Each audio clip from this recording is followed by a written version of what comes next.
From beautiful colors to stunning vines, they've got it all here at St. Mary's Nursery and Garden Center. Carla's joining me once again, and she's going to teach us some tricks and tips on how to make those vines really shine. Well, it's all about, we're looking at gardens and everything is flat with multiple heights being planted in the garden. But what about vertical gardening? Like, vertical gardening gives you an opportunity for be creative, maybe in the middle of the garden where you want some added architectural look, or maybe vining things, get it creativity. Sweet peas, beans, why not make a bean hut in the middle of the garden, and that way the kids can go underneath and make a teepee out of it. There's so many things that you can do. Now, when you're going through all the different types of apparatuses that we have, whether you're doing perennial clematis or if you're choosing to do annuals, the type of trellis that you use is going to depict on whether you want to be architectural, functional, or just fun.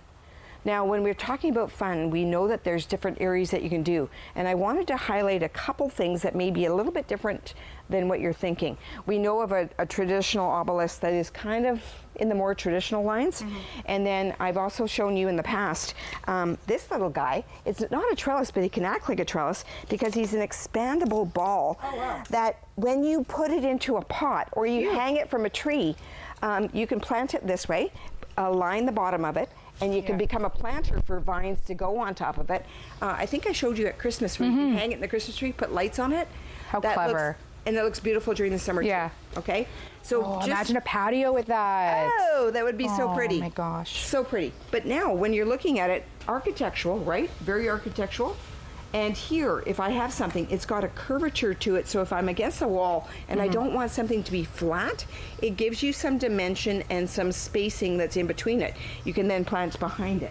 But one of the ones that I kind of sourced this year, which I thought was kind of cute, it's, again, it looks kind of has an architectural little feel that's to it, but these guys here open up. And they have that portion where it's almost like, reminds me of the iron cage. Okay. It opens up, whereas if you wanted to protect something, like a tree, I'm sorry, Kenny, I didn't go grab a tree. And this is my tree, okay? And they come in different sizes, so you can have different calipers. You can actually wrap this around a tree. Now you're gonna have some prevention of maybe deer against your tree, but then maybe there's something that I want that has a high canopy that I want to dress up the bottom of my tree. So I can put I put it in a pot, or I can put it around a tree, plant around it, and then have some beautiful flowers. Now, when you're looking at it, some of the ones that are favorable, you look at flowering vines, whether it's morning glories, clematis, or if you're going into, think of the Thunbergii vines. So there's a whole capacity of annuals that are vigorous growers that will give you that canopy or that height that you can get it growing.